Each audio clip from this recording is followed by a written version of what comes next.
નમસ્કાર દર્શક મિત્રો, ગુજરાતમાં આપનું સ્વાગત છે। ગુજરાતવાસીઓએ સાવધાન રહેવું પડશે, કારણ કે ભારે વરસાદના કહેર વચ્ચે હવે ગુજરાત પર મંડરાઈ રહ્યો છે વિનાશક વાવાઝોડાનો ખતરો। બિપરજોય અને તૌકીતે કરતાં પણ વધુ ભયાનક વાવાઝોડું ગુજરાતમાં તબાહી મચાવી શકે તેવી શક્યતાઓ છે। એટલું જ નહીં, 48 વર્ષ બાદ ઇતિહાસનું પુનરાવર્તન થઈ શકે છે। જમીન પરથી દરિયામાં આવીને સિસ્ટમ વાવાઝોડું બનવાની છે। ફરી એકવાર ગુજરાત પર દોહરાઈ શકે છે વિનાશક વાવાઝોડાનો ઇતિહાસ।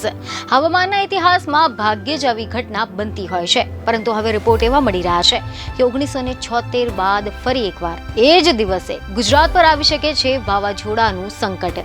31મી ઓગસ્ટ 2024માં એટલે કે આવતીકાલે ગુજરાતમાં સર્જાઈ શકે છે વિનાશક વાવાઝોડું।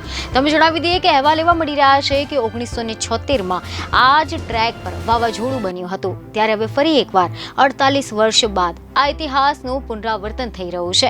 લગભગ એક જ ટ્રેક પરની આસપાસ હાલમાં સિસ્ટમ બની રહી છે। જોગાનું જોગ 31 ઓગસ્ટે નલિયા આસપાસ વાવાઝોડું બન્યું હતું અને આ સિસ્ટમ 1976માં દરિયામાં જઈને ફંટાઈ ગઈ હતી અને હવે હાલમાં પણ ગુજરાત નજીક વાવાઝોડું બનવા જઈ રહ્યું છે। ગણતરીના કલાકોમાં જ આશના નામનું વાવાઝોડું બની જશે, જેના કારણે દરિયો રૌદ્ર સ્વરૂપ ધારણ કરશે। દરિયામાં 85 કિલોમીટરની ઝડપથી પવન ફૂંકાશે। સૌરાષ્ટ્ર કચ્છ જિલ્લામાં 65 કિલોમીટરના પવનની ઝડપ હોઈ શકે છે। હજુ 3 દિવસ ભારે વરસાદની આગાહી કરવામાં આવી છે।